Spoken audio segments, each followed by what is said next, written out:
Juuli lõpus, õige varsti, algab taas Pühalepa muusikafestival. On üsna uskumatu mõelda, et teeme seda oma perekonnaga juba 15. korda. Ja see festival on tõepoolest ka väga eriline.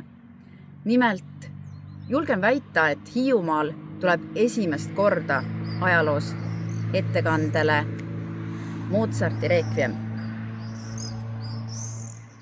See on üks eriline teos, mida armastatakse üle maailma, eriline suurvorm ja eriline on see meie jaoks ka sellepärast, et selle aasta 30. juulil, päev enne festivali avakontserti ja Mozarti Requiemi kõlamist, möödub 140 aastat meie vana-vanaisa Gustav Liidi sünnist, kes oli siinsamas Pühalepa kirikus organist.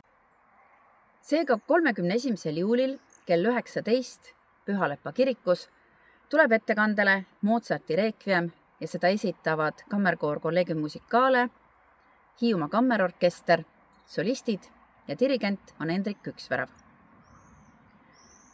Igal aastal on Pühalepa muusikafestivalil kõlanud ka Erki Sven Tüüri looming. Seda juba algusest peale ja nii on see ka tänavusel festivalil. 1. augustil kell 5 õhtul Kärdla kirikus toimuval kontserdil kõlab seekord Erki Sven Tüüri orkestri teose Leaving Behind Eesti esiettekanne. Lisaks kõlab sellel kontserdil veel erinevaid Erki Sven Tüüri teoseid ning kogu kava on kokku pannud dirigent Rasmus Puur, kes juhatab sellel õhtul Tallinna kammerorkestrit ja solistina klaveril on kaasategev ka Avril Südorik, klassikatähtede võitja. 15. Pühalepa muusikafestivali lõpetavad samuti klassikatähed. Ka festivalil on olnud see tava, et noored talendid, noored klassikatähed saavad festivali kontsertidel üles astuda. Erinevad klassikatähtede võitjad erinevatel aastatel on Pühalepa kirikus või Kärdla kirikus esinenud, sealhulgas ka näiteks Marcel Johannes Kits mitmel korral.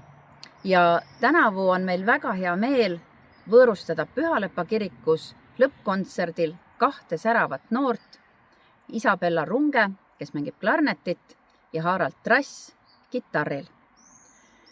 15. Pühalepa muusikafestival toimub 31. juulist 2. augustini. Olete oodatud!